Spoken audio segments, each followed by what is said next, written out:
பிறந்த என் தாய்மொழியாம் தமிழை வணங்கி நான் இறந்து பிறந்தாலும் மீண்டும் தமிழச்சியாகவே பிறக்க வேண்டும். அதை எல்லாம் வல்ல இறைவன் எனக்கு தந்தரல வேண்டும் என்று கூறி என்ன நீ எதிர்னு பேச்சாளர் பெருமக்களை வணங்கி எதிரிலே அமர்ந்திருந்தாலும் எப்படி எவ்வளவு அழகா உட்கார்ந்துருக்காங்க பாத்தீங்களா? நிஜமாவே உங்க எல்லாரையும் பார்க்கும்போது ரொம்ப சந்தோஷமா இருக்கு. எனக்கு கண்ணு தெரிய மாட்டேங்குது. எல்லாரும் கொஞ்சம் கைத்தட்டல் கொடுத்து காப்பாத்தி விடுங்க பாப்போம். தட்டறாங்க தட்டறாங்க தட்டறாங்க. நல்லா தட்டறாங்க. ஆமா சார், நீங்க உட்கார்ந்து இருக்கிற அழக பார்த்தா உண்மையாகவே எனக்கு உங்களை வர்ணிக்கணும்னு தோணுது சார். அப்படி இருக்கணும். அவ்வளவு நேரம் வந்து எங்க அண்ணன் முக்குன்னு முக்கிட்டு போனாங்களே, ஒரு வார்த்தை உங்களை வர்ணிக்கிறதுக்கு தெரிஞ்சிச்சா? அவருக்கு மூலம், அவருக்கு உள் மூலம், இவர் பேர் ஆதி மூலம். ஆனா நான் அப்படி இல்ல சார். இவ்வளவு நேரம் என்ன எழுதிக்கிட்டு இருந்தேன்னு நினைச்சீங்க? என்ன எழுதிருந்தேன்? நாகர்கோயில்ல இருந்து மதுரை வந்ததுக்கு பஸ் பேர் எவ்வளவு, மதுரையில இருந்து ஈரோட்டுக்கு வந்ததுக்கு டிக்கெட் எவ்வளவு, மதியம் சாப்பிட்டது சாப்பாடு கணக்கு எல்லாம் எழுதி மஞ்சநாத கிட்ட வாங்கிட்டு போறேன். இல்ல சார், அதெல்லாம் எங்க அண்ணனுக்கு நான் வாட்ஸ்அப்ல அனுப்பிடுவேன். ஆனா உங்களை வர்ணிச்சு நான் இதுல கவிதை எழுதிட்டு இருந்தேன் சார். எதுல? இந்த நோட். கவிதையா? கவிதை சார். நல்லா உட்கார்ந்துருங்க சார். நல்லா நிமிர்ந்து உட்காருங்க. இவ்வளவுதான் முடியும். உங்களையும் உங்க வயித்தையும் பார்க்கும்போது நிறமாச கர்ப்பிணியா ஷேர்ல சாட்சி போட்ட மாதிரி அப்படி அழகா உட்கார்ந்து இருக்கீங்க. நான் வர்ணிக்கிறேன். நிறமாச கர்ப்பிணியா சாட்சி போட்ட மாதிரி உட்கார்ந்துருக்கீங்க. விட்டா வளகாப்பு பண்ணுவீங்க உங்களுக்கு. போமா. அடுத்த கட்ட நடவடிக்கை அதுதான். அடிச்சு பெஞ்சா மழை அசையாம நின்னா செல்ல மீன் பிடிக்க தேவை வல பட்டி மண்டம்னா நீங்க தான் தலை. சனின்னு ஏதாவது பேசி தோல. எங்க அன்னைக்கு தீர்ப்பு தரலனா இங்க விழும் 4 கொலை. 4 கொலையா? 3 கொலை. 1 2 சரி 3 கொலை.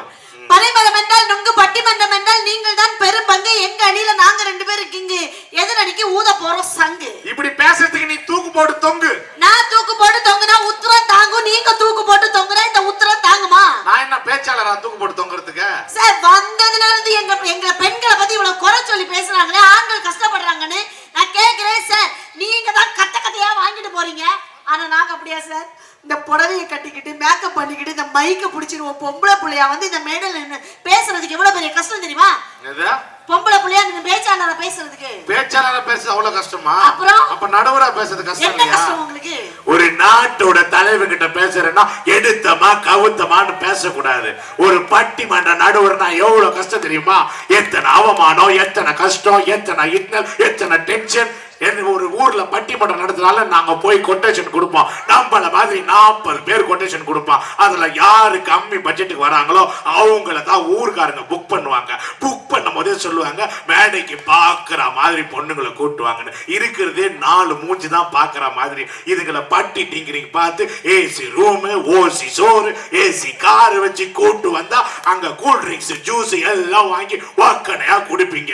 குடிச்சிட்டு உங்களை இவ்வளவு பிரச்சனைக்கு அப்புறமா நடுவரை பார்த்து நீங்களா போய் துணி வாத்திட்டு வரேன்னு வீட்டுக்குள்ள விசிட்டிங் கார்டை போட்டுட்டு அடுத்த வருஷமா நாங்க பொம்பளைங்களா வந்து மகளிர் பட்டிமன்றம் நடத்துறேன்னு இப்ப ட்ரெண்ட வேற கலப்பி இருக்கிறாருங்க. ஒரு நாள் நீ பட்டிமன்ற நடுவரா இருந்த பாரு, என் கஷ்டம் எவ்வளவு உனக்கு தெரியும்.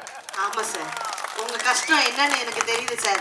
அதனாலதான் வந்த உடனே நீங்க பேசின உடனே நான் அம்மன் கிட்ட என்ன வேண்டிக்கிட்டேன் தெரியுமா சார்? அடுத்த ஜென்மம்னு எனக்கு ஒண்ணு இருந்துச்சுன்னா இந்த 2 என் வயித்துல வந்து புள்ளையா பிறக்கணும். பாத்தியானே, இவ்வளவு நேரம் பொம்பளைகளை திட்டி பேசுனீங்க. இந்த 2 பேரும் அவங்க வயித்துல பிறக்கணும்னு சொன்னாங்க. அதான் தாய்மை உள்ளம். நல்ல கை தருங்க. இல்ல கொஞ்சம் கற்பனை பண்ணி பாரு. இந்தாண்டி குரு அந்த வயித்து உள்ள வளர்ந்தா இதுக்கெல்லாம் பால் கொடுக்க கூடாது, பால் டைல தான் கரைச்சு கொடுக்கணும். நிஜமாவே இவங்க 2 பேரும் ஏன் என் வயித்துல வந்து புள்ளையா பிறக்கணும்னு சொன்ன தெரியுமா? அப்பதான் அரை பப்பாளி பழத்துல இதுங்க சோழிய முடிக்க முடியும். இதுங்களெல்லாம் பெத்தாங்களா இல்ல செஞ்சாங்களான்னு நான் கேக்குறேன். அமேசான்ல ஆர்டர் பண்ணாங்க. அப்படிதான் இருக்குது சார். ஒரு ஆம்பளை புள்ள தன்னுடைய சொந்த கால்ல நிக்கணும்னா ஒரு மனைவிங்கிற ஒரு பெண் பந்தக்கால் வந்துட்டு வரணும் சார். வந்தா பந்தோட்டம் வந்தாதான் சார் சந்தோஷம். இல்லன்னா அவங்களுக்கு எல்லாம் சங்கடம் தான் வரும். வராதப்பவே எங்க பசங்க சந்தோஷமா இருக்கும். கல்யாணம் பண்ணல கொடுத்த 10 ரூபாய் சிப்ஸ் வாங்கி துண்டுறான். எவ்வளவு ஜாலியா இருக்கிறான் பையன். ஜாலியா இருக்கிறானா சார்? வந்த உடனே ஆம்பளைங்க பொம்பளைங்க, ஆம்பளைங்களை கை தட்டுங்க, பொம்பளைங்க கை தட்டுங்கன்னு இவ்வளவு வக்கனையா பேசுறீங்களே. இப்ப பாருங்க, பெண்களுக்கு சப்போர்ட் பண்ற பெண்கள் அத்தனை பேர் கொஞ்சம் ஜோரா கை தட்ட கொடுங்கக்கா. ஏங்க மானத்தை வாங்குறீங்க? கோயில் வாசல்ல உட்கார்ந்து பிச்சை எடுக்கிற மாதிரி கேட்காத. நான் கேக்கட்டா இப்ப கேளுங்க. எங்க ஆண்கள் எல்லாம் கொஞ்சம் கை தட்டி கொடுங்களா சார்? கைத்தட்ட சத்தம் அதிகமா வராததுனால எங்க பெண்களுக்கு கைத்தட்ட தெரியாதுன்னு நினைக்காது. எங்க பெண்கள் அவ்வளவு அடக்கமானவங்க. பெண்கள் எல்லாம் அடக்கமானவங்க. பல பேர் அடக்கம் பண்ணவங்க. அடக்க மாட்டோமா சார்? எங்க பெண்கள் பின்னாடி உட்கார்ந்து இருக்காங்கல்ல, பெண்கள் பக்கமா கொஞ்சம் நடந்து போங்களேன். இப்ப உதைக்க மாட்டாங்க, முடிஞ்ச பிறகு உதைப்பாங்க. பூ மணக்கும், பொட்டு மணக்கும், ஜவ்வாது மணக்கும், சந்தன மணக்கும், புருஷன் மேல வச்சிருக்கக்கூடிய பாசம் மணக்கும், புள்ளைங்க மேல வச்சிருக்கக்கூடிய நேசம் மணக்கும் சார். இதே உங்க ஆம்பளைங்க பக்கம் கொஞ்சம் நடந்து போய் பாரு, பீடி நாரும், சிகரெட் நாரும், பான்பராக்கு நாரும், குளிக்க மாட்டான், பல வருஷமா பல்லு தேய்க்க மாட்டான், ஃபுல்லா நாத்த முடிச்ச கோஷ்டிகளா. ஆம்பளை பக்கம் போனா வேர்வை நாரும், பொம்பளை பக்கம் போனா சென்ட் வாசனை வரும். ஆமா, உழைக்கிற ஆம்பளை உடம்பு நாரத்தான் செய்யும், உட்காந்து ஓசி சோறு தின்ற பெண்களுக்கு உடம்பு மணக்கத்தான் செய்யும். ஓசி சோறு சாப்பிடுறான் சார். நான் கேக்குறேன், நாங்க தான் உட்காந்து ஓசி சோறு சாப்பிடுறோம்ல, பெண்கள் தான் வேண்டாம்ல, பொண்டாட்டி தான் வேண்டாம்ல. மீச வச்சு ஆம்பளை தானே நீங்க? இப்ப ட்ரிம் பண்ணிட்டேன். மீசைய மட்டும் தானே? ஆமா. மீச வச்சு ஆம்பளை தானே? ஆமா. எதுக்கு ஏன் பொண்டாட்டி சரியில்ல, ஏன் பொண்டாட்டி சரியில்லைன்னு சொல்லி ஏதோ அந்த அரக்கோணத்துல இருந்து இந்த மேடைக்கு வந்து புலம்புறதுக்கு பதிலா மீச வச்சு ஆம்பளை உங்க பொண்டாட்டி முன்னாடி நின்னு சொல்ல வேண்டியதானே? அங்க சொன்னா சோத்துல விஷம் வச்சிருவாளே. தெரியுதுல்ல, அது முடியாம தான் அப்படி ஊர் ஊரா சொல்லிக்கிட்டு இருக்கான். தெரியுதுல்ல. அப்புறம் எதுக்கு பொண்டாட்டி வேண்டாம்னு சொல்லிக்கிட்டு 18 வயசு ஆனதும் உங்க முகரக்கட்டை பார்க்க முடியாத உங்க முகரக்கட்டையை ஒரு 10 போட்டோ எடுத்து 10 புரோக்கருக்கு கொடுத்து உங்க ஊர்ல பொண்ணு இருக்கா, உங்க ஊர்ல பொண்ணு இருக்கா, நாகர்கோவில்ல பொண்ணு இருக்கா, இந்த மோனி மாதிரி அழகான பொண்ணு இருக்கான்னு எதுக்கு நீங்க வரீங்க? நாங்க வர்றோம். அப்புறம் நாங்க தான் சரி வெக்கமானம் சூடு சரண கெடுத்து உங்க வீட்டுல பொண்ணு இருக்கா, உங்க வீட்டுல பொண்ணு இருக்கான்னு வர்றோம்ல. நீ வீட்டு உள்ளே இருக்க வேண்டியதானே? மாப்பிள்ளை தெருவுல வரான்னு சொன்னவனே ஏன் ஜன்னலை திறந்து ஹேன்னு பாக்குறேன்? நாங்க மட்டும் ஆன்னு பாக்கலன்னு வச்சுக்கோங்களேன், காதல் படத்துல வரக்கூடிய பரத் மாதிரி இங்க பைத்தியமா இல்ல. அப்படி உங்களை பார்த்ததுனால தான் 12 மணிக்கு கடை திறந்த உடனே உள்ள வைக்க ஒரு குவார்டர் ஓட்டிங்க சுத்தி இருக்கிறான் நம்மால். சார், பெண்களை பத்தி குறை சொல்லாதீங்க சார். பெண்களுடைய சிறப்பு ஏதாவது உங்களுக்கு தெரியுமா சார்? எனக்கு தெரியும். நான் கேக்கட்டா உன்ன? என்ன இவ்வளவு வக்கனையா பேசுற ஒரு கேள்வி கேக்கட்டா? கேளுங்க. மனைவி அமைவதெல்லாம் இறைவன் கொடுத்த வருங்க. அப்ப புருஷன் அமைத்தனா புரோக்கர் கொடுத்த வருமா? சார், மங்கையராய் பிறப்பதற்கே மாதவம் செய்திட வேண்டுமாமான்னு சொன்னாங்க. அப்படின்னா பொம்பளையா பிறக்க புண்ணியம் பண்ணிருக்கணியா? அப்ப ஆம்பளையா பிறந்தனாங்கன்னா அயோக்கியத்தனமா பண்ணிட்டு வரோம். சார், பெண்ணுக்குள்ளதான் ஞானத்தையே வச்சிருக்காரு கடவுள். ஞானத்தை வச்சிருக்காரு. அப்ப ஆம்பளைக்குள்ள சாணத்தை வச்சாரு, எங்களுக்கு தான் ஞானத்தை வச்சாரு. உலகத்திலேயே தியாகின்னு சொன்னா எங்க ஆம்பளை தான். உலகத்திலேயே பெருந்தன்மைவாதினா நம்ம ஆம்பளை தான். தெரியுமா? எப்படி? ஆண்கள் நாங்கெல்லாம் பெண்களை பார்த்த உடனே புதுசா எப்படி கூப்பிடுறோம்? Hi, hello, madam, excuse me, இங்க கொஞ்சம் பாருங்களேன், எவ்வளவு டீசெண்டா கூப்பிடுறோம். அது ஏன் எல்லா பொம்பளைங்களும் ஆம்பளைங்களை பார்த்த உடனே அண்ணான்றீங்க? உங்க பாச மலர்னாங்கன்னா கேட்டமா? இதே நீங்க அந்தியூர் பஸ் ஸ்டாண்டுக்கு மாமா எப்படி போனன்னு கேட்டுப்பாரு, ஊருக்கு அட்ரஸ் கேட்டா நம்மால் வீட்லயே கூட்டு போய் விட்டு வருவான்.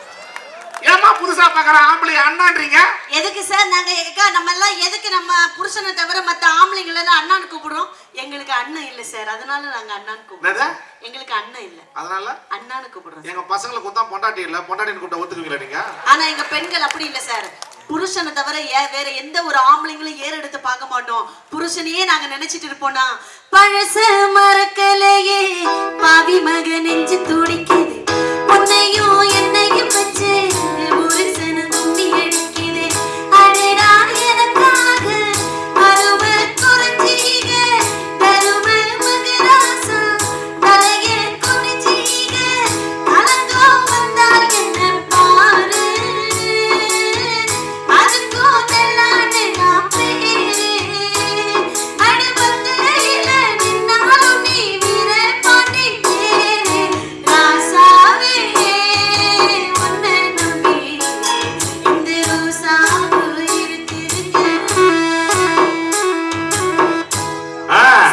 எனக்கு கல்யாணம் முடிஞ்சு 13 வருஷம் ஆகுது, என் பிள்ளைக்கு 14 வயசு ஆகுது சார். நிப்பாட்டு.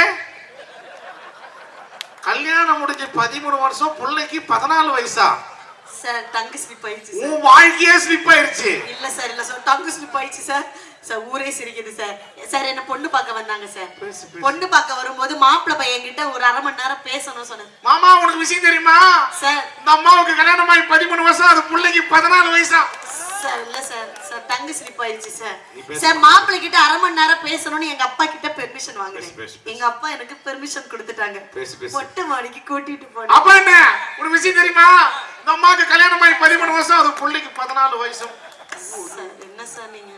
சார், மாப்பிள்ளைய கூட்டிட்டு மொட்டை மாடிக்கு போனேனா இப்ப தெரிஞ்சு ஏன்டா கல்யாணம் ஆகி 13 வருஷம், பிள்ளைக்கு 14 வயசு? சார், இல்ல சார், இல்ல சார்.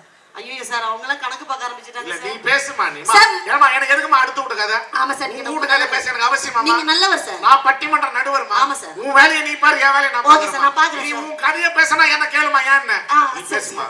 சார், மாடிக்கு போய் நின்னு கொஞ்ச நேரம் ஆடியோகாரண்ணா, உனக்கு விஷயம் தெரியுமா? சரி, அது பொண்ணு கல்யாணம் ஆகி 13 வருஷம், அது பிள்ளைக்கு 14 வயசா? என்ன சார் தம்பி, காது மூடிக்கோங்க எல்லாருமே, இதெல்லாம் கேட்க கூடாது. காதை மூடிக்கணும், நீ வேற கம்முனது வேற. சார், கொஞ்ச நேரம் பேசிக்கிட்டே இருந்தா பாருங்க, இந்த மாப்பிள்ளை பையன் என்கிட்ட சொல்ல கீபோர்டு வாசிக்கிற தம்பி, உனக்கு விஷயம் தெரியுமா? அந்த அம்மாவுக்கு கல்யாணம் ஆகி 13 வருஷம், பிள்ளைக்கு 14 வயசா? தப்பு சார், தப்பு சார். நீங்க ரொம்ப நல்லவருன்னு நினைச்சேன் சார். Sorry madam. வீடியோ வேற போயிட்டு இருக்குது சார். நீங்க பேசுங்க மேடம், நீங்க பேசுங்க மேடம். உங்க கதை எனக்கு எதுக்கு மேடம்? நீங்க பேசுங்க மேடம். நீங்க தலைப்பு பேசுங்க மேடம். அந்த மனுஷன் வந்து என்கிட்ட பேசிட்டே இருந்தாரு பாருங்க. பேசி முடிச்ச உடனே ஊர் பக்கம்லாம் கல்யாணம் முடிஞ்சு 1 வருஷம் கழிச்சா புள்ள பெத்துக்குவான். ஐயோ சார், ஊர் பெரியவங்க எல்லாம் இருக்காங்க சார். என்ன நினைப்பாங்க சார் என்ன பத்தி? நீ பேசு, எல்லாம் நல்லா தான் நினைக்கிறாங்க உன்னை பத்தி. பேசு சார். பேசிக்கிட்டே இருக்கும்போது பேசி முடிச்ச ஒருவேளை நாகர்கோவில் பக்கம் கல்யாணத்துக்கு முன்னாடி சார். அப்ப இல்ல சார், அப்படி கிடையாது சார். சரி சரி, அதெல்லாம் அப்ப கிடையாது சார். பேசி முடிச்ச உடனே இந்த மனுஷன் பேசுமா, அங்க பேசுமா. நீ பேசி முடிச்ச உடனே இந்த மனுஷன் என்ன பார்த்து ஓ கேமராமேன் அண்ணா, உங்களுக்கு தெரியுமா விஷயம்? ஐயா அண்ணா, சும்மா உட்கார்ந்து சிரிச்சிருக்கீங்க. இந்த மாதிரி கல்யாணம் ஆகி 13 வருஷம், பிள்ளைக்கு 14 வயசானே. சார் என்ன சார் நீங்க? சரி, என் புருஷன் கேட்டா என்னத்துக்கு ஆகும் என் நிலைமை? என்னடா இது அநியாயமா போச்சு. என்னமோ சொல்லிட்டாங்க. என்னமோ தெரியல. பேசு. சார் பேசிக்கிட்டே இருக்கும்போது இந்த மனுஷன் என்ன பார்த்து ஒரு வார்த்தை சொன்னாரு சார். யாருமா? என்ன பொண்ணு பார்க்க வந்தார்ல அவரு. அவங்க தான் நான் ஊரே சொல்லிக்கிறேன். என்ன பார்த்து ஒரு வார்த்தை கேட்டாரு. நீ பட்டிமன்றத்துல எல்லாம் நல்லா பாடுறியாமே. உண்டா? ஆமா சார். அதான் இப்படிதான் விட்டு போட்டுக்கிறான் அவன். இல்ல சார், ஐடியா தெரியுது எனக்கு. அப்ப இல்ல சார், நல்லா பாடுறியாமே. நீ ஒரு பாட்டு உனக்கு தெரிஞ்ச பாட்டு. தம்பி நாளைக்கு போய் உங்க ஃப்ரெண்ட் கிட்ட எல்லாம் சொல்லு. அந்த மேடம் வந்தாங்க, உங்களுக்கு கல்யாணம் ஆகி 13 வருஷம், பிள்ளைக்கு 14 வயசுன்னு சொல்லு. வாய் தவறி வந்துருச்சு சார். ஆனா வாழ்க்கை தவறல சார். நீங்க அது வேற. இந்த மனுஷன் என்கிட்ட பாடுன்னு சொன்ன உடனே நான் எனக்கு தெரிஞ்ச மாதிரி ஒரு பாட்டு பாடு சார்.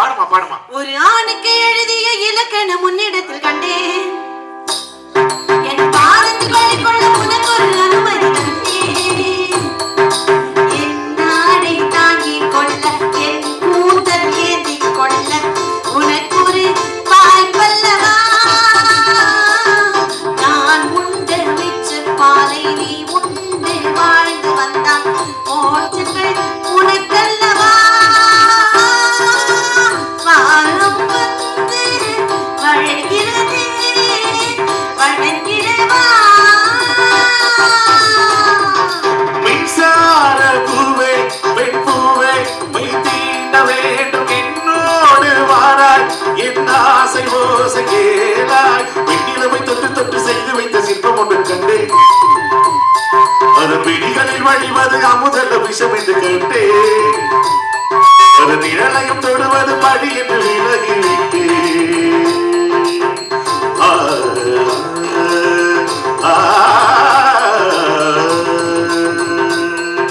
வாய்வெளியால் வலை விரித்தால் வஞ்சனை வெல்லாது, வலைகளிலே மீன் சிக்கலாம் தண்ணீர் என்றும் சிக்காது, வா என்னால் வருவதில்லை, போ என்னால் மறைவதில்லை, இது நீ நான் என்ற போட்டி அல்ல, நீ யானை சிட்டு சூடி கொள்ள ஆண்கள் யாரும் பூக்கள் அல்ல.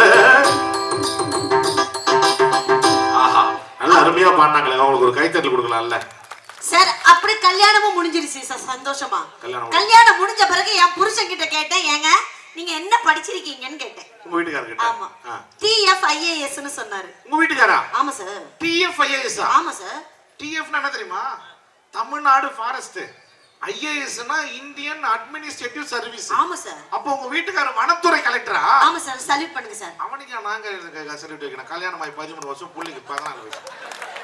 மானம் கட்டவனுக்கு நம்ம போடுவான். நானும் நீங்க சொன்ன விளக்கம் தான் நினைச்சுக்கிட்டு ரொம்ப சந்தோஷப்படுறேன். இந்த மனுஷன் சொல்றாரு ரொம்ப சந்தோஷப்படாதடி, TFIAS னா 10th ஃபெயில் இன் ஆல் சப்ஜெக்ட்னு சொன்னா பாருங்க, என் தலையில இடியே விழுந்துருச்சு சார். ஆனா நான் நினைச்சிருந்தா 10ஆம் கிளாஸ் படிக்கும் போது என் பின்னாடியே வந்த அந்த பத்மராஜனை நினைச்சிருக்கலாம். 11 படிக்கும் போது ஐஸ்கிரீம் எல்லாம் வாங்கி கொடுத்தானே அந்த ஐயப்பனை நினைச்சிருக்கலாம். 12 படிக்கும் போது கடல் எல்லாம் வாங்கி கொடுத்தானே அந்த கணேசனை நினைச்சிருக்கலாம்.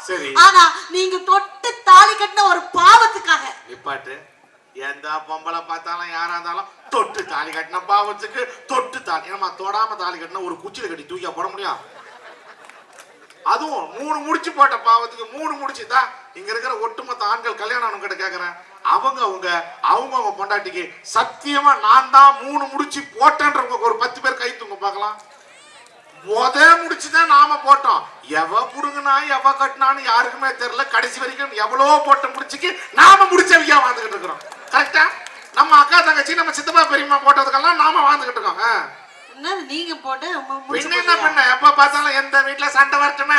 ஒரு புருஷனுக்கு பொண்டாட்டிக்கு சண்டை வந்தா போராட்டம் வந்தா போதும் உடனே பொம்பளைங்க சொல்றது எல்லார் வீட்லயும் சொல்லுவாங்க. உங்க வீட்டுல சொல்லியிருப்பாங்க, உங்க வீட்டுல சொல்லியிருப்பாங்க, உங்க வீட்டுல சொல்லியிருப்பாங்க. ஏன் இந்த ஐயாங்கெல்லாம் உட்காந்துருக்காங்களா, அவங்க வீட்டுல சண்டை வந்திருக்கும். எல்லா வீட்லயும் இந்த பொம்பளைங்க இந்த வார்த்தை சொல்லியிருப்பாங்க. என்ன தெரியுமா? என்ன? எல்லார் வீட்லயும் பார், நானா இருக்கவே உங்ககிட்ட குப்பை கொட்டுறேன், வேற எவள் நான் தான் எப்போ அத்துக்கிட்டு போயிருப்பான். எல்லார் வீட்லயும் இது சொல்றீங்களா? அப்ப யார் தான் குப்பை கொட்டுறது? ஆமா சார், ஆமா சார், அப்படிதான் சார் கேட்போம். ஏன்னா அவ்வளவு கஷ்டப்படுத்துறீங்க நீங்க. சார் நான் ஒரு டீச்சர் சார், நான் ஒரு டீச்சர். நான் இப்ப இந்த மேடையில இருந்து சொல்றேன். டீச்சரா நீயா? ஆமா சார். உனக்கு விஷயம் தெரியுமா? என்ன? நாகர்கோயில தான் ஒரு 10வது படிக்கிற பையன் டீச்சரை உஷாரு பண்ணி இட்டு ஓடியாட்டான் சார். அந்த டீச்சர் நான் கிடையாது சார். கடைசியில தமிழ்நாடு முழுக்க அவங்கள தாண்டாங்க. 6 மாசம் கழிச்சு பாண்டிச்சேரியில புடிச்சிட்டாங்க அவங்கள. ஐயோ, அங்கதான் ரூம் போட்டு தங்கி இருந்தாங்க. அப்படியா? அதுக்கப்புறம் அந்த பையனையும் அந்த டீச்சரையும் பிரிச்சு ஊருக்கு இட்டு போயிட்டாங்க. 6 மாசமா இங்க இருந்தாங்கல்ல, ஊருக்கு போனோடனே டீச்சர் 3 மாசமா. ஐயோ சார், என்ன பாடுபடுத்துறீங்க? நான் விளையாட்டுக்கு சொல்ல, நடந்த செய்தி இது. அதனால டீச்சரா இருக்கிற உஷாரா இருக்கு. இல்ல சார், நான் அந்த மாதிரி டீச்சர் எல்லாம் கிடையாது. இன்னொன்னு, நான் பாண்டிச்சேரிக்கெல்லாம் போனதே கிடையாது. அதான் எனக்கு தெரியுமே, உனக்கு கல்யாணம் ஆகி 13 வருஷம், பிள்ளைக்கு 14 வயசு. சார் நான் ஒரு டீச்சரா சொல்றேன், இங்க இருக்கக்கூடிய தமிழ்நாட்டுல இருக்கக்கூடிய அத்தனை ஒயிட் ஷாப்பை இழுத்து மூடணும் சார். என்னது ஒயிட் ஷாப்பை இழுத்து மூடணும்? ஹலோ, எக்ஸ்கியூஸ் மீ டீச்சர், இங்க பாருங்க, இங்க பாருங்க. ஒட்டு மொத்தமா மேடையில வந்து இந்த பாருங்க, எங்க அண்ணன் எவ்வளவு கஷ்டப்படுறாங்க, வயிறு இருப்பாங்க. இந்த மாதிரிலாம் பேசக்கூடாது மேடம். ஏன் ஒயின் ஷாப் இழுத்து மூட சொல்றீங்க? அவ்வளவு குடியாரனால அவ்வளவு பிரச்சனை. இங்க குடிக்கிறது உங்களுக்கு பிடிக்கல? ஆமா. எக்ஸ்கியூஸ் மீ, எங்களுக்கு தான் படிக்கிறதுக்கு பிடிக்கல, நாங்க பள்ளிக்கூடத்தை இழுத்து மூடுங்க நீங்க நான் கேக்குறோமா? உங்களுக்கு குடிக்கிறதுக்கு பிடிக்கலன்னா ஏமா ஒயின் ஷாப்பை இழுத்து மூட சொல்றீங்க? இழுத்து மூட சொல்றீங்க? அவர் கேட்டாரு பாரு. அவ்வளவு பிரச்சனை குடுக்குறீங்க. அவ்வளவு டீடைலா போக வேணாம் நம்ம. அவ்வளவு பிரச்சனை நீங்க குடுக்குறீங்களே சார். அவ்வளவு ஒரு சரக்கு அடிக்கிறது அவ்வளவு ஈஸி நினைக்கிறியா? என்ன? அந்த கோட்டரை வாங்கி உடைச்சு அப்படி ஊத்தி அந்த தண்ணியை மிக்ஸ் பண்ணி அப்படி விட்டு இறக்கும் போது தொண்டை அறுத்துக்கிட்டு இறங்கும். அப்போ அவ்வளோன்னு ஊறுகாய் தொட்டா தான் அப்படி நிற்கும். இவ்வளவு கஷ்டப்பட்டு தினமும் குடிக்கிறியா? சொல்லாயா சொல்லு. எவ்வளவு கஷ்டப்பட்டு குடிக்கிற ஆம்பளை, அதை விட்டு இப்படி கஷ்டப்பட்டு குடிக்கிற ஆம்பளைக்கு மரியாதை தரீங்களா? முதல்ல மரியாதை. குடிகார நாயே, குடிகாரம் போற மாதிரி குஷ்டு போயிலக்கிற மாதிரி அப்படின்னு பேசுறீங்க. ஒரு மரியாதை இருக்க ஆம்பளைங்க? நான் கேட்கிறேன், நல்லா பாருங்க. ஒருத்தர் வக்கீலுக்கு படிச்சிருக்கிறாரு சார், அவர் பிஏபிஎல் படிச்சிருக்கிறாரு. நம்ம ஊர் திருவிழாக்கு வராருன்னா பேரு போட்டீங்கன்னா வடக்கறிஞர்னு போடுறீங்க. ஒருத்தர் எம்பிபிஎஸ் டாக்டருக்கு படிக்கிறாரு, நம்ம ஊருக்கு வந்தா மருத்துவர்னு போடுறீங்க. அதே ஒருத்தர் குடிச்சிட்டு வர்றாருன்னா குடிகார நாயன்னு சொல்றீங்க. ஒரு வழக்கறிஞருக்கும் ஒரு மருத்துவருக்கும் கொடுக்கிற மரியாதையை ஏமா குடிகாரனுக்கு கொடுக்க மாட்டீங்க? சார் என்ன பேசுறீங்க? யாருக்கு மரியாதை கொடுக்கணும்? அவங்க எல்லாம் கவர்மெண்ட் ஸ்டாஃப். நாங்க ஸ்டாப் பண்ணா கவர்மெண்ட்டுக்கே ஆப்பு. கவர்மெண்ட்டுக்கு சாராயம் குடிச்சாக்கா அட சங்கீதத்தை நான் வரும்.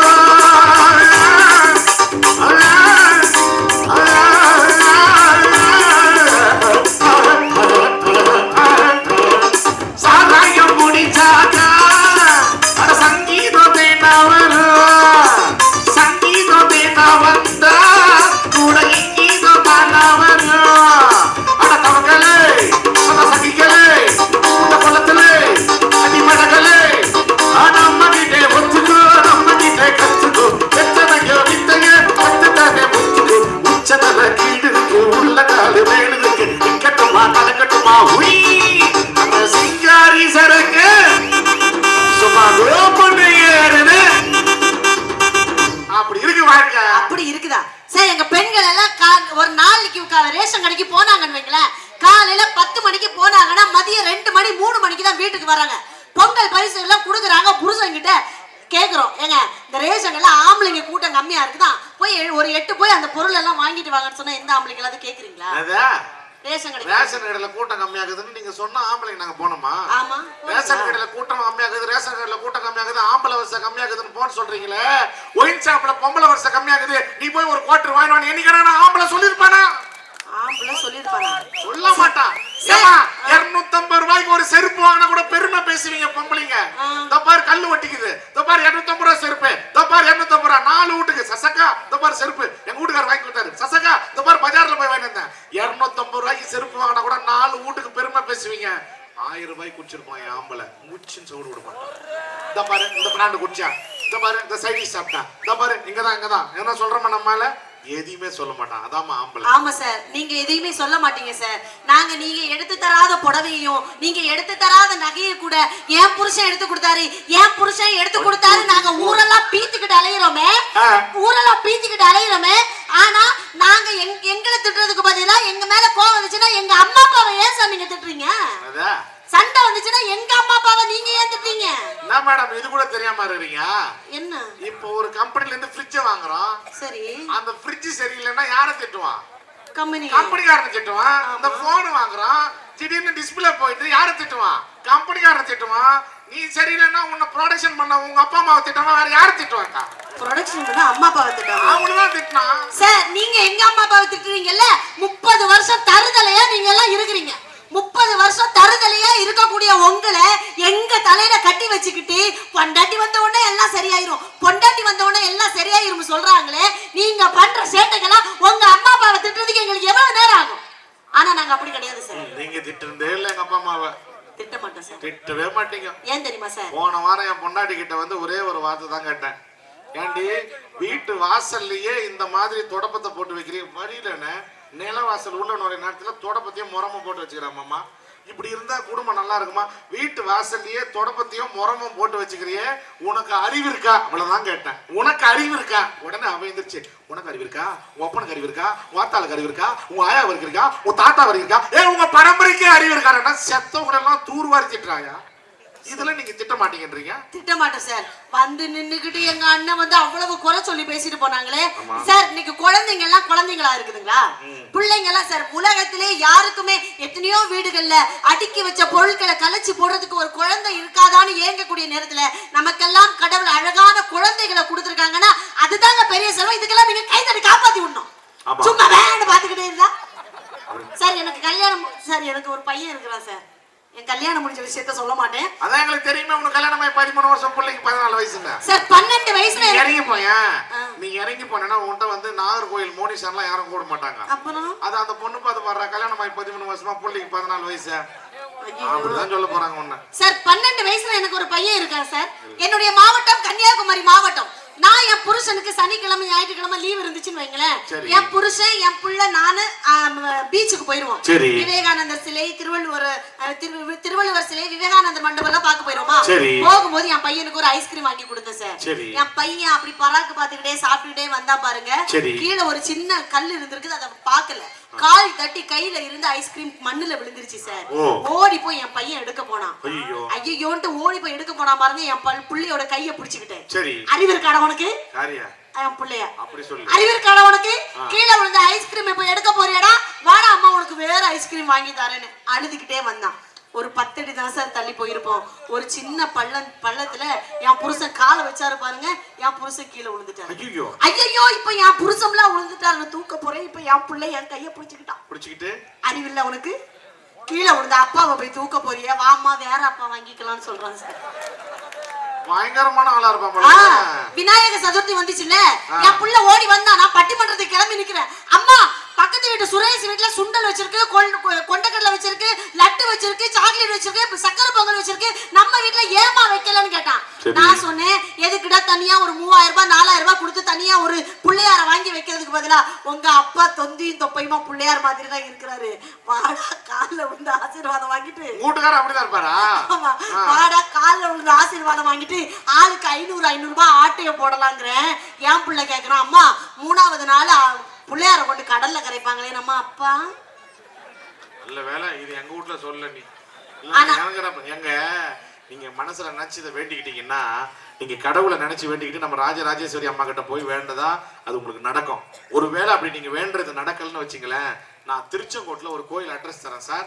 அந்த கோயில் அட்ரஸ்ல போயிட்டு நீங்க அந்த கோயிலுக்கு போய் கணவனோட மனைவியுமா சேர்ந்து அந்த கோயில் குளத்துல 1 ரூபாய் போட்டு வந்தீங்கன்னா நிச்சயமா அடுத்த 6 மாசத்துல நீங்க மனசுல நினைக்கிறது நடக்கும். அப்படி சக்தி வாய்ந்த கோயில் திருச்செங்கோட்டுல எனக்கு தெரிஞ்ச கோயில் இருக்கு, நான் அட்ரஸ் தரேன்.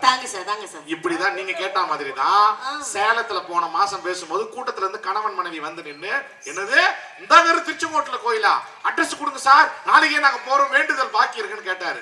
ஆசையா கேட்கறாருன்னு அட்ரஸ் கொடுத்தேன். இவனும் அவங்க பொண்டாட்டியும் மறுநாளே கோயிலுக்கு போனாங்க. இவன் கோயில்ல போய் குளத்தாண்ட நின்னுக்குன்னு மனசுல நினைச்சதை வேண்டிக்கிட்டு கோயில் குளத்துல 1 ரூபாய் போட்டான். அந்த அம்மாவும் அதே மாதிரி அவன் பொண்டாட்டி மனசுல நினைச்சது வேண்டிக்கிட்டு கோயில் குளத்துல 1 ரூபாய் போடலான்னு போனாங்க பாருங்க, கால் தடிக்கு குளத்துல விழுந்துட்டாங்க. இவன் சொல்றான், என்ன 6 மாசம் ஆவனாங்க, அதுக்குள்ள நடக்குது.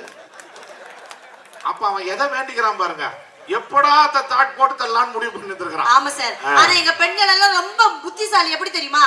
என் புருஷன் எப்படி நல்லவரா இருக்கிறாரா இல்ல ஏதாவது கனெக்ஷன் வச்சிருக்காரான்னு ஒரு செருப்பு வச்சே கண்டுபிடிச்சிருவோம் சார்.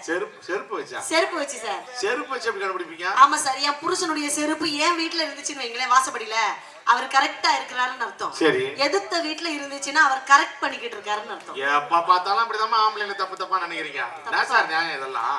செருப்பு நம்ம வீட்டுல இருந்தா கரெக்டா இருக்கிறாருன்னு அர்த்தமா, எதிர்த்து வீட்டுக்கு போனா கரெக்ட் பண்ணுறாருன்னு அர்த்தமா? ஏமா ஓ எதிர்த்து வீட்டுக்கு போறதுக்கு எதுக்கு செருப்பு இல்லாம அப்படியே போய் வருவாங்க. அது இருந்தாலும் செருப்பு ஒரு நாய்க்கு குத்தா தூக்கி போய் போட்டிருக்கேன். நாய் டெய்லியுமா எடுத்துட்டு போகுது, அதுக்காக நாங்க மட்டும் டெய்லியுமா போய் வருவோம்? கூப்பிடும் போது தான் அப்படி போயிட்டு வருவாங்க. அது உங்களுக்கு தெரியாது. கம்ப்யூட்டர் யூடியூப்ல எடுக்கிறாங்கன்னா சொல்லி போடுங்க எல்லாத்தையும். நான் அதுக்கு போயிட்டு அமைதியா இருக்கிறேன். அப்படியா? ஆனா வாழ்க்கை ரொம்ப சந்தோஷங்க.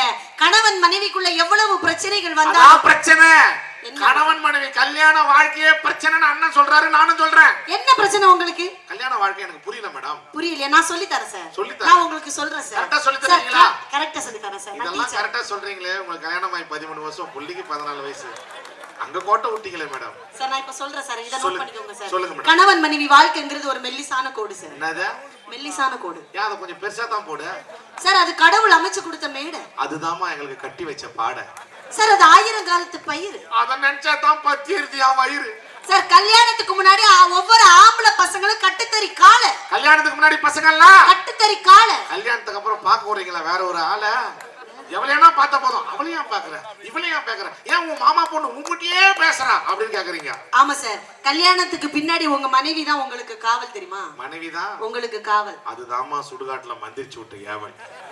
ராத்திரி 12 மணிக்கு செல்போன்ல பேட்டரி ஃபுல் மெசேஜ் வந்தா கூட எவ்வளவு பியூட்டிஃபுல்னு அனுப்புறாளேன்னு எட்டி பாக்குறான். அந்த மாதிரி எங்களை 24 hours ஓடவும் முடியாது ஒளியவும் முடியாதுன்னு வாட்ச் பண்ணிட்டே இருக்காங்கம்மா. சார் என்ன கூப்பிட்டு வச்சு கலாய்க்கிறீங்களா நீங்க? உன்னை கூப்பிட்டதே கலாய்க்கிறதுக்கு தாமா. சார் கல்யாணம்லாம் எப்படி இருக்கு தெரியுமா? கூப்பிட்டா மலர் தேடி வந்து வரும், தேதி குறிப்பிட்டா கொய்யாவை கிளி. செம்பருத்தி செம்பருத்தி பூவை போல பெற்றொருத்தி, காதலன தேடி வந்தால் கண்ணீர் வண்ணமை எழுதி மேலும் வீடு மாடுகின்ற சூழ்நிலைதான்.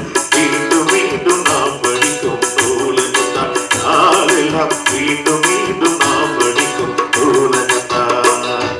செம்பருத்தி செம்பருத்தி பூவை போல பெண்ணொருத்தி.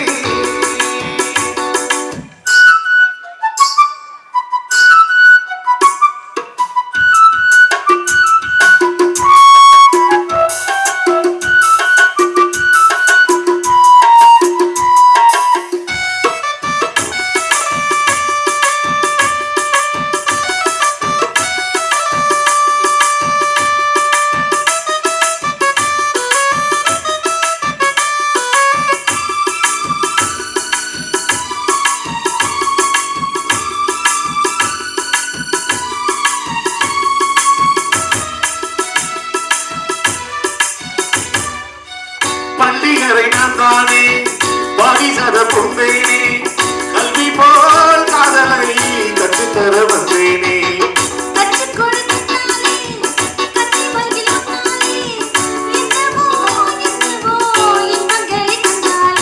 பருவ கனவு பிறக்கும் பொழுது, இறகு விளைத்து மறக்கும் பொழுது,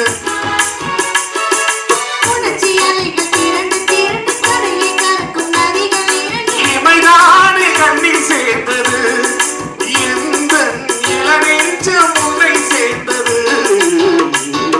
செம்பருத்தி செம்பருத்தி பூவை போல பெண்ணொருத்தி.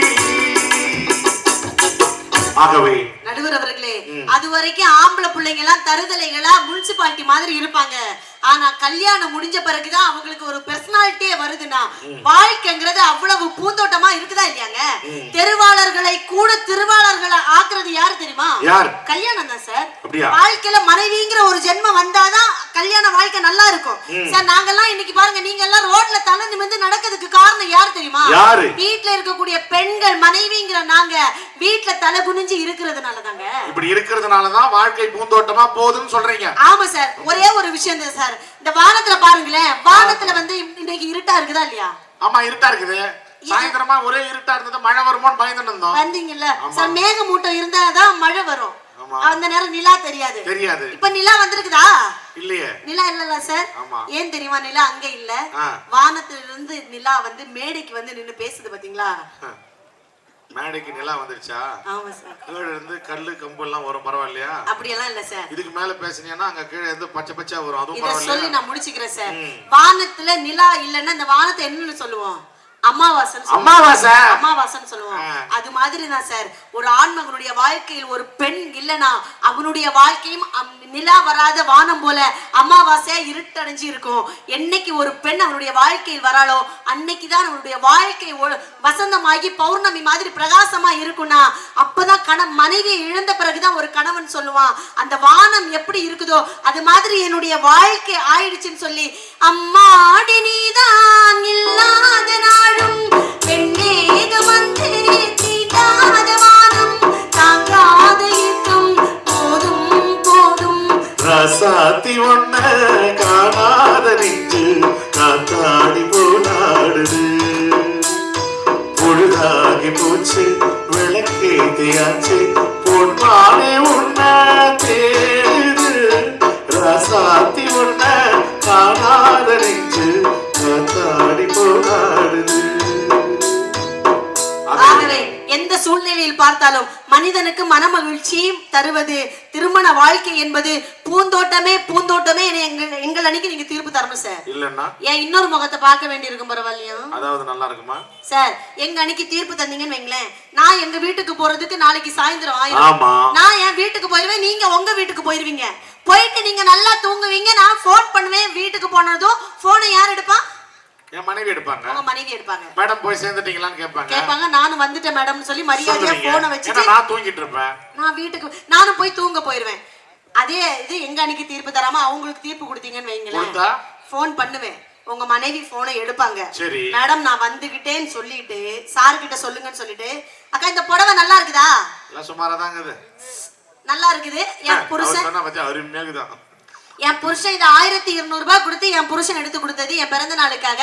எங்க அன்னைக்கு தீர்ப்பு தரலன்னா, மேடம் முக்கிய குறிப்பு பின் குறிப்பு, இந்த புடவைய உங்க புருஷன் தான் 12000 ரூபாய் கொடுத்து எடுத்து கொடுத்தாருன்னு 10 வச்சுட்டு போயிருவேன். ஆகவே எங்கள் அன்னைக்கே தீர்ப்பு தர வேண்டும் என்று கேட்டுக்கொண்டு என்னுடைய பேச்சில் குறை இருந்தால் பொறுத்துக் கொள்ளுங்கள், நிறை இருந்தால் வாழ்த்து சொல்லுங்கள். நன்றி, வணக்கம். புடவைய நான் எடுத்து கொடுத்தேன்னு சொல்லுவியா? அப்படியே அவகிட்ட சொல்லு, உனக்கு கல்யாணம் ஆகி 13 வருஷம், பிள்ளைக்கு 14 வயசு, என் முன்னாடி தெருவெல்லாம் சொல்லுவா. ஆளை பாத்தீங்களா? நல்ல ஒரு அரங்க நேரம் இந்த கைத்தட்டல் கொடுக்கலாம் மோனிஷா அவர்களுக்கு. நல்ல அருமையா சொன்னாங்க. குடும்ப வாழ்க்கையா அப்படி நினைக்கிறீங்க, பாரமா நினைக்கிறீங்க, சந்தோஷமா நினைங்க. மனைவி என்கிற உறவு வந்தா சந்தோஷம், அப்படி வாழ்க்கையை என்ஜாய் பண்ணுங்க அப்படின்னு சொல்றாங்க. இந்த மனைவி என்ற வாழ்க்கை வர்றதுக்கு முன்னாடி அந்த சின்ன பருவம், வெடல பருவம் இருக்குல்ல, அந்த வெடல பருவத்துல பல சேட்டை பண்ணிருப்போம். நம்ம எல்லாம் பல சேட்டை. எப்படி தெரியுமா? நீங்க நல்லா பாருங்களேன். ஐயா, இந்த வேப்ப மரத்துக்கு கீழே காக்கா வேப்ப மரத்தை சாப்பிட்டு அந்த கொட்டையை போட்டிருக்கோம். அந்த கொட்டை எடுத்து இப்படி கையில வச்சு உடைப்போம். முதல்ல கையில ரத்தம் வந்தா அழுவணும். எல்லாரும் கையில ரத்தம் வந்தா அழுவும்ல. ஆனா நாம என்ன பண்ணுவோம்னா, கிராமத்துல வேப்பங்கொட்டை எடுத்து இந்த கையில வச்சு உடைச்சு வச்சு அதை அடிச்சுட்டு என்ன பண்ணுவோம், கைய இப்படி சுத்துவோம். இப்படி சுத்துனோடனே கையில ரத்தம் வரும். ரத்தம் வந்தோடனே என் கையில ரத்தம் வந்துருச்சு அப்படின்னு வேப்பங்கொட்டையை கையில அடிச்சு வந்த ரத்தத்தை கூட நம்ம ரசிப்போம். ஒரு 5 ரூபாய்க்கு பிலிம் வாங்கி அதுல டார்ச் லைட் அடிச்சு லென்ஸ் வச்சு அப்பா வேஷ்டி கட்டி அதை சினிமா காமிப்போம். அந்த வாழ்க்கை சந்தோஷமா இருக்கும்.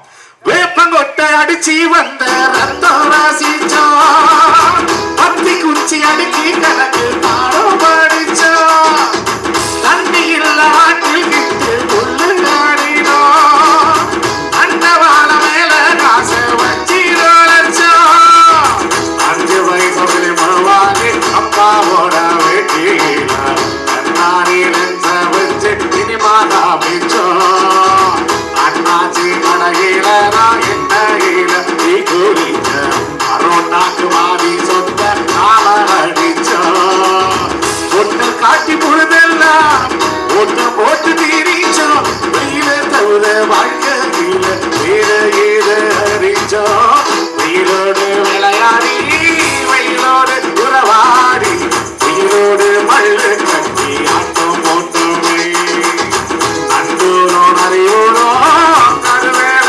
காட்டோரம் அன்பான சுத்தி சுத்தி ஆட்டம் போட்டோமே, பசி வந்தா குருவி முட்டை தண்ணிக்கு தேவ குட்டை பறிப்போமே சோழ தட்ட புழுதிதான் நம்ம